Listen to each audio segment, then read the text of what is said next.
안녕하세요. 생활에 도움이 되는 채널 이것도 아입니다. 오늘 말할 얘기는 거절. 쉽게 거절하는 법입니다. 살면서 누구나 부탁을 받을 때가 있고 무언가를 같이 하자는 이야기를 들을 때가 있어요. 그리고 그런 상황에서 거절을 해야 되는 순간들이 있어요. 문제는 거절을 하는 것이 그렇게 쉽지가 않습니다. 부담이 많이 돼요. 친한 사이에 거절을 하면 상대방이 기분 나빠할까봐, 사이가 안 좋아질까봐, 어떤 사람이 부탁을 했을 때 거절하면 그 사람이 어려워질까봐, 상대방이 걱정이 되는 마음, 화낼까봐 두려운 마음, 여러 가지 마음이 있죠. 상대방이 부탁을 했을 때 여력이 된다면 웬만하면 들어주는 게 좋죠. 나중에 나도 도움을 받을 때가 있고 도움을 주는 것 자체가 나에게 보람이 되는 일이기도 합니다. 그런데 부탁을 들어주기 어려울 때, 들어주면 나중에 후회할 것 같을 때, 이럴 때는 거절을 할 수밖에 없죠. 마음은 거절을 하고 싶은데 말로는 예스를 해버리면 일단 마음고생을 합니다. 후회를 하죠. 그게 아니면 나중에 말을 바꿔요. 생각해보니까 안 되겠다. 이런 식으로요. 애시당초 상대방이 처음부터 부탁을 나에게 안 했다면 이런 부담스러운 상황에 내가 있지도 않았을 건데 부탁을 했던 사람이 미워집니다. 결국 나는 마음고생을 하고 말 바꾸는 사람이 되고 상대방과의 관계가 손해가 나요. 그래서 거절을 못해서 생기는 문제가 생각보다 커요. 거절을 할 줄 아는 사람, 성격마다 다르죠.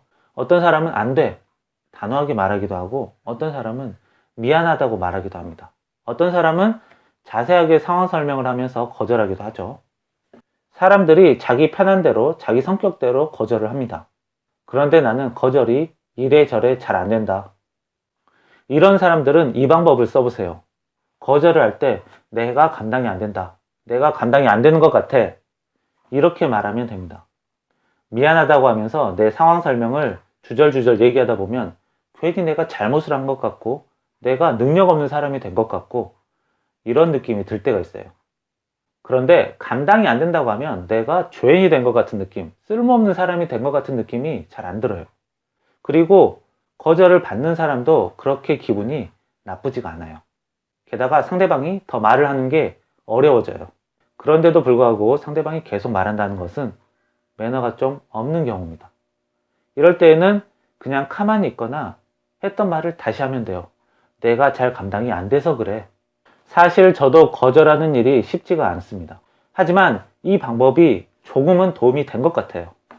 거절을 해야 되는 순간에 거절을 못하고 내 힘에 부치는 일을 계속 받다 보면 내가 크게 손해를 볼 수가 있어요. 거기에 나뿐만 아니라 내 가족, 내 주변 사람들까지 어려워질 수도 있는 거죠. 내가 다른 사람에게 부탁을 받을 때 지금 당장 결정하는 것이 어려우면 결정을 조금 미루고 가족이나 주변 사람들과 얘기를 해봐요.